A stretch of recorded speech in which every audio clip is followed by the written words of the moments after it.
এটা আমার জন্য একটা বড় এক্সপিরিয়েন্স এবং এই প্রথমবার এরকম আসা কথা বলা। তো এই গানটা ধূসর সময় গানটা যে এই সিনেমাতে গেল, উৎসবে গেল, এটা আমাদের কাছে খুবই ভালো লাগছে।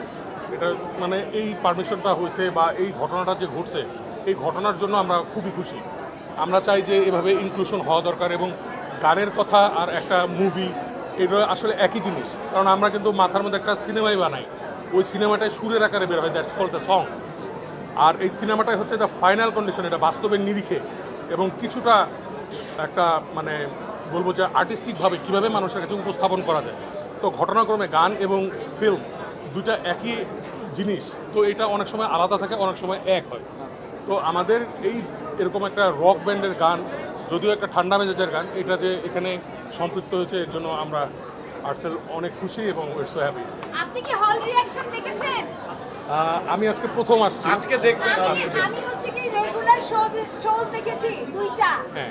আর্টসেলের গানটা যখন হয় হল রিঅ্যাকশনটা দেখার মতো। প্লিজ আপনি আমাদেরকে ছাড়া এমনি একটা শো দেখবেন আপনারা। অবশ্যই এর মধ্যে আমি আমার ওয়াইফ এবং বাচ্চাকে নিয়ে সিনেমাটা প্রতিশতর আবারও দেখতে যাব। তো আজকে অবশ্যই দেখব। আমাদের সাথে না, হল রিঅ্যাকশনটা খুবই ইন্সপায়ারিং। তো আর আপনাদের মতো এরকম বড় শিল্পীদের সামনে থাকার মতো যোগ্যতা আমার নাই। আমি অনেক সৌভাগ্যবান আমরা মনে করি।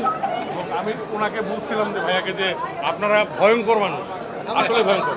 কারণ আমরা যখন পর্দায় আপনাদেরকে দেখি বিভিন্ন চরিত্রে এবং তারপরে যখন আপনাদের সামনে যখন আমরা দেখি আমরা মেলাতে পারি না। এটা বিরাট বড় একটা অভিজ্ঞতা। Thank you. সালাম আপনাদেরকে। আপনারা সবাই ভালো থাকবেন এবং সবাই উৎসব সিনেমাটা দেখবেন এবং বোঝার চেষ্টা করবেন, এর অন্তর্নিহিত অর্থটা নেবেন এবং সেইভাবে জীবনে যাতে এটা আসে। একটা ফিল্ম কিন্তু শুধুমাত্র ফিল্ম না, এটা জীবনেরই একটা নির্যাস। এই নির্যাসটা নিয়ে যাতে আমরা পথ চলতে পারি এবং আমরা সব কিছু ভেঙে একটা মানুষ হয়ে বাঁচতে পারি।